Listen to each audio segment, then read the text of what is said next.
আসসালামু আলাইকুম রহমতুল্লাহ। প্রিয় দর্শক, মুখের দিকে তাকিয়ে ইয়া লাতইফু পড়লে কি হয়? হ্যাঁ প্রিয় দর্শক, কি বলেছি যে মুখের দিকে তাকিয়ে ইয়া লাতিফু পড়লে কি হয় আপনি জানলে অবাক হবেন।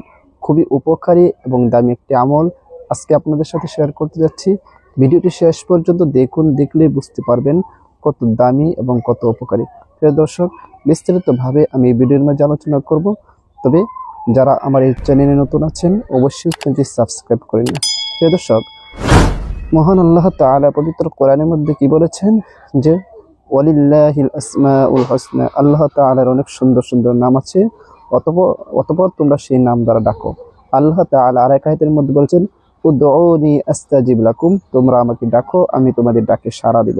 সুতরাং আমরা যদি আল্লাহর সিফাতের নাম দিয়ে আল্লাহ তাআলাকে ডাকতে পারি, আল্লাহ তাআলা নিজেই বলেছেন আমাদের ডাকে সাড়া দিবে। প্রিয় দর্শক, আল্লাহ তাআলা ইয়া লাতিফ আল্লাহ তাআলার একটা সিফতি নাম। সেই সিফতির নামটা চেহারার দিকে, তার কারো মুখের দিকে তাকিয়ে পড়লে কি হয়? হ্যাঁ প্রিয় দর্শক, অনেক সময় বিবাহ শাদী হওয়ার পর শ্বশুর শাশুড়ি বউকে, ঘরের বউ পুত্রবধূকে অনেক জ্বালাতন করে, তাকে দেখতে পারে না, তাকে পছন্দ করে না। তার একটি রান্না করেছে, এটা তার ভালো লাগে না, ভালো হওয়ার পরও ভালো লাগে না, একটি কাজ করেছে সুন্দর হয়েছে, এরপর সুন্দর লাগে না, এরকম ভাবে বিভিন্নভাবে জ্বালাতন করে। এরকম পরিস্থিতির মধ্যে যদি পড়ে থাকেন তাহলে আমলটি করবেন আমি যেভাবে বলবো। অথবা আপনার পরিবারের যে কেউ আপনাকে পছন্দ করে, আপনাকে দেখতে পারে না, তাহলে এই আমলটি করবেন, ইনশাল্লাহ আপনি ফলাফল পেয়ে যাবেন। কিভাবে আমলটি করবেন বিস্তারিতভাবে আমি বলতেছি। প্রিয় দর্শক, সে আমলটি করার আগে আপনি উজু করে নেবেন, পবিত্র হয়ে নেবেন। উজু করে পবিত্র হয়ে এরপর আপনি আমলটি করবেন। প্রিয় দর্শক, পবিত্রতা মহান আল্লাহ তাআলার সিফত, এই জন্য পবিত্র হয়ে উজু করে আমলটি করবেন। প্রিয় দর্শক, এরপরে পবিত্র হওয়ার পর সর্বপ্রথম 3 বার ইস্তিগফার পাঠ করে নেবেন।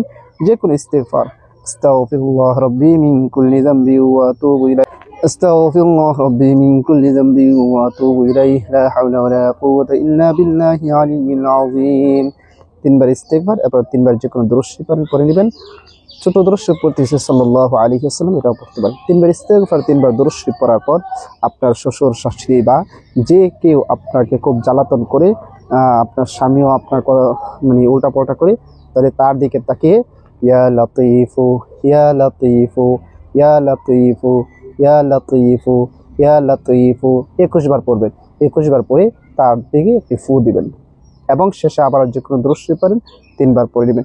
এরকম ভাবে যদি আপনি আমলটি করতে পারেন, আপনার শ্বশুর শাশুড়ি আপনার বাধ্য হয়ে যাবে, আপনার স্বামী আপনার বাধ্য হয়ে যাবে, পরিবারের যে কেউ আপনাকে যদি জ্বালাতন করে সেও বাধ্য হয়ে যাবে।